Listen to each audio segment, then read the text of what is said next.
इसलिए ऐसे बिल भी लेके आए और आज जो यहाँ मुआवजा जो मिला, ये बड़े दुख की बात मैं कह रहा हूँ। इनको कम से कम 70-80 लाख रुपए कम से कम मिलना चाहिए था।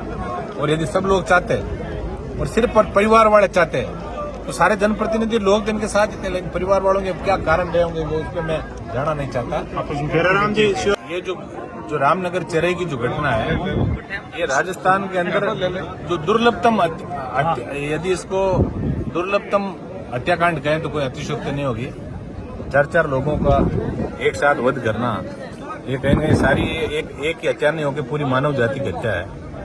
और हमने प्रयास भी किया, 2 दिन हम ईमानदारी से यहाँ सब लोग धरना स्थल पर। मैं तो धन्यवाद दूंगा यहाँ के युवाओं को, जिन्होंने हजारों की तादाद में पहुंच के और इस पीड़ित परिवार को न्याय दिलाने का प्रयास किया। पीड़ित परिवार भी गरीब परिवार है, हमने ये देखा, लेकिन कहीं ना कहीं मुझे लग रहा है राजस्थान का सबसे कम, यदि मुआवजे की बात करें ना, हम जहां भी मुआवजे में आज तक कहीं बैठे लोगों को 20 लाख से लेकर 50 लाख, 70 लाख, 80 लाख रुपए तक हमने मुआवजा दिलाया। हमने प्रयास भी किए थे, लेकिन पता नहीं क्यों ये परिवारजन ऐसा चाह रहे थे कि भाई हमें कोई ऐसी सरकारी सहायता भी नहीं चाहिए।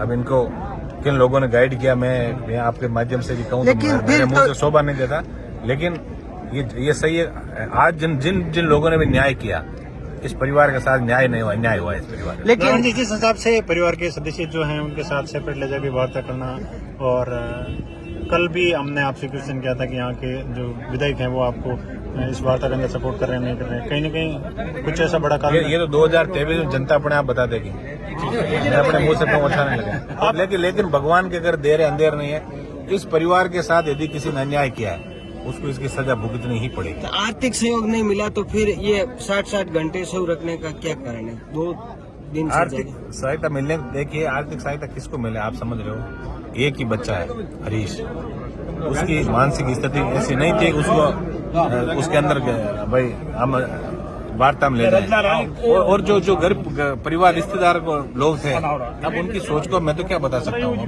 वो जाने या भगवान जाने। बाकी इनको बड़ा मुआवजा मिलता तो एक निश्चित रूप से राजस्थान में बड़ा संदेश भी जाता। और लेकिन मीडिया में ये खबरें आनी शुरू हो गई कि मौत के ऊपर राजनीति हुई, और उसके बाद में भी अगर परिवार को मुआवजा नहीं मिला तो क्या संदेश जाएगा? राजनीति कहाँ हुई? कभी नहीं हुई। राजस्थान में तो एक दूसरे का दुख बांटने की हमारी परंपरा रही है, इसको आप राजनीति मत कहिए। ये दुख बांटने की हमारी परंपरा है। आदमी खुशी में जाए या नहीं जाए, लेकिन जिस परिवार में दुख आता है सब लोग जाते हैं, हजारों की तादाद में।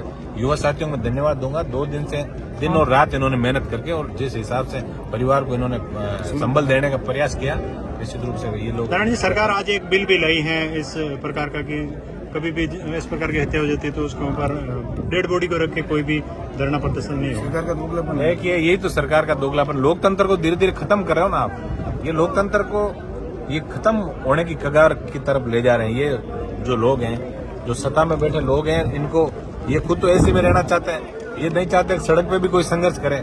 जो सड़क पे संघर्ष करते हैं इन लोगों से इनको नफरत है, इसलिए ऐसे बिल भी लेके आए।